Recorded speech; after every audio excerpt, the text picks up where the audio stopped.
안녕하세요. 김양재 목사입니다. 꿀보다 더 단 말씀이 있는 달콤한 큐티 시간입니다. 사람의 행복이 무엇을 가졌는가, 무엇을 획득했는가에 있지 않다는 것은 틀림없이 사실입니다. 무엇을 얼마나 소유했는가가 아니라 소유를 누리는 태도가 삶의 질을 결정합니다. 하나님의 말씀 안에서 감사가 넘치는 행복한 삶이 되기를 축복하며 오늘 아침 달콤한 큐티를 시작합니다.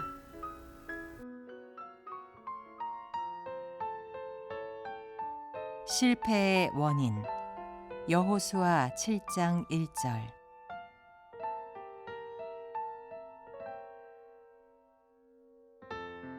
이스라엘 자손들이 온전히 바친 물건으로 말미암아 범죄하였으니 이는 유다 지파 세라의 증손 삽디의 손자 갈미의 아들 아간이 온전히 바친 물건을 가졌음이라.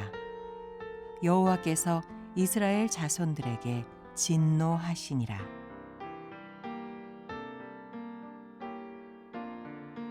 오늘 본문 말씀은 여호수아 7장 1절에서 15절까지예요.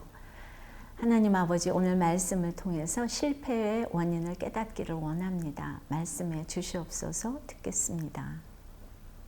여리고성을 멋지게 무너뜨린 이스라엘은 이어지는 전투에서도 당연히 이기기를 원했을 거예요. 그러나 여리고보다 작은 이 아이성 싸움에서 그들은 뜻밖에도 실패를 경험하게 됩니다. 오늘 1절에 보니까 이스라엘 자손들이 온전히 바친 물건으로 말미암아 범죄하였다고 하네요. 그래서 여호와께서 이스라엘 자손들에게 진노하셨다고 해요. 전쟁이 시작되기 전에 이 말씀을 먼저 기록하고 있는데 앞으로 벌어질 싸움이 실패로 이어지는 근본적인 원인이 바로 죄 때문임을 강조하신 것입니다. 2절에 보니까 여호수아가 여리고에서 사람을 베델 동쪽 베다엔 곁에 있는 아이로 보내며 그들에게 말하 이르되 올라가서 그 땅을 정탐하라고 명령을 해요. 근데 여리고 전투와 달라진 게 딱 하나 있어요.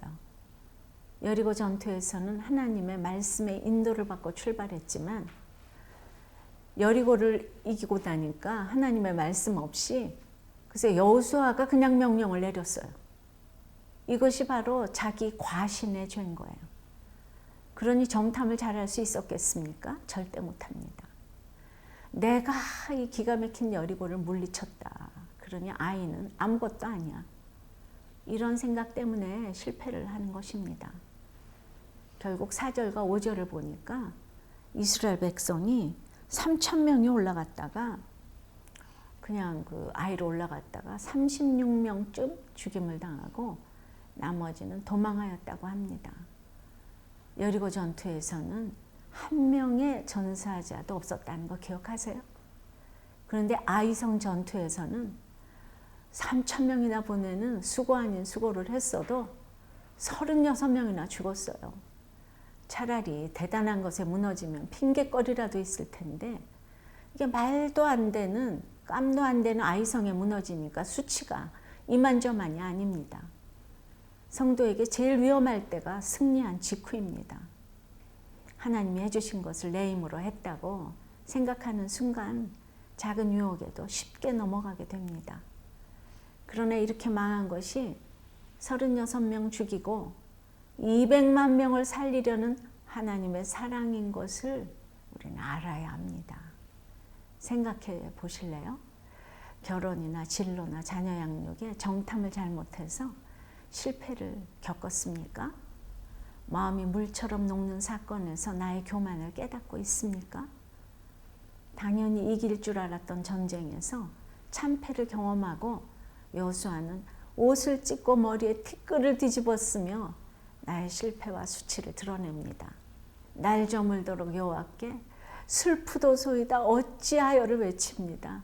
말씀을 듣고 또 들어도 큐티를 열심히 해도 자녀가 대학 입시에서 떨어지고 배우자가 속을 썩이고 바람 피우면 7절의 여호수아처럼 어찌하여 이 백성을 인도하여 요단을 건너게 하시고 막 이러면서 외칩니다. 끝도 없이 하나님 원망해요. 그렇게 승리했던 여호수아도 이루고 있어요.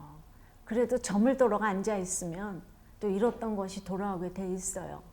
끔찍하게 싫어도 교회 가서 예배의 자리에 저물도록 앉아 있으면 또 이제 그 상처가 또 회복이 되더라고요. 하나님이 만져주시고 싸매주시기 때문이죠. 적용 질문 드리겠습니다. 힘든 일이 생기면 습관처럼 하나님을 원망하지 않습니까?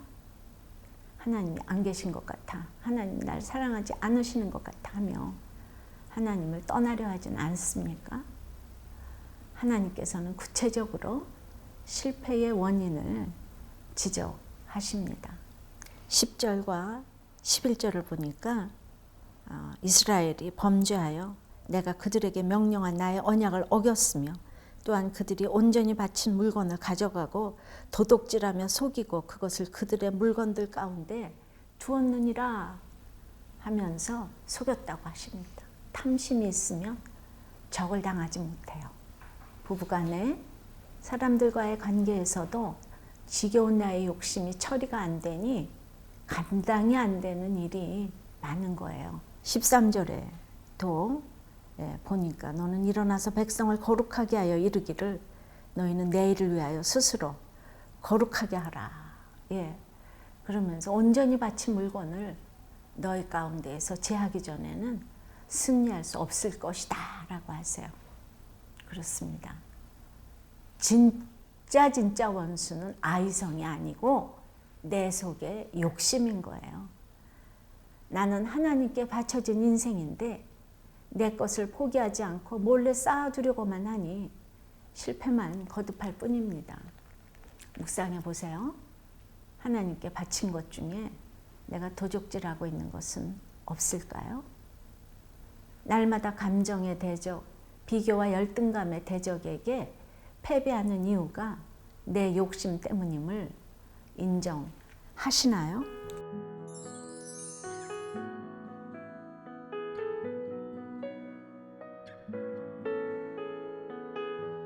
장모님의 거센 반대 끝에 겨우 결혼식을 올렸다는 한 성도님의 묵상 간증이에요. 이분은 교회 공동체에서 지금의 아내를 만났는데 장모님의 거센 반대로 3년 6개월간 결혼의 때를 기다려야 했어요. 그러던 어느 날 장인어른의 결혼 허락이 떨어지자 서둘러 결혼식을 준비했지만 장모님의 반대는 여전했어요. 결혼식 당일에도 장모님은 아내와 사진만 찍으시곤 혼주석에 앉지도 않으셨기에 이분에게 큰 상처가 되었다고 합니다. 그래서 결혼식 날에도 이렇게 많은 사람이 축하해 주는데 반대하는 장모님이 이상한 사람이라고 정죄하는 마음을 가졌습니다. 그럼에도 그저 괜찮은 사람으로 보이고 싶어서 장모님을 위해 기도하고 있어요 라는 말로 위선을 행했다는 거예요.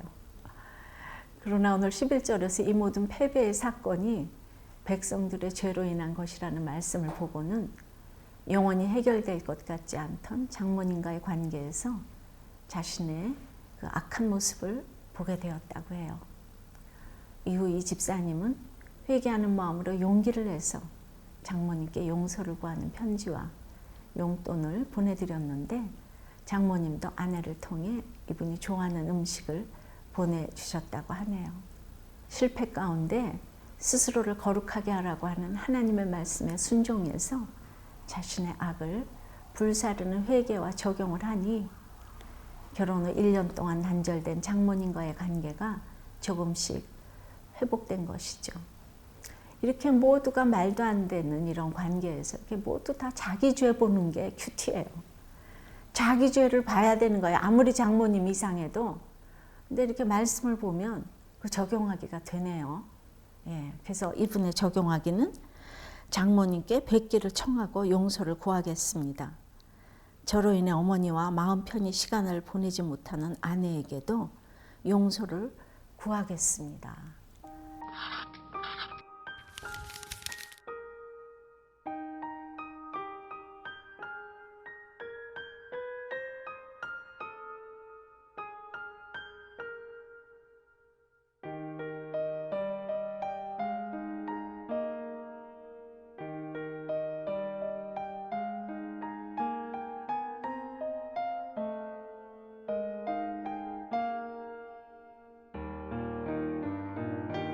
우리는 모두 하나님께 바쳐진 인생입니다.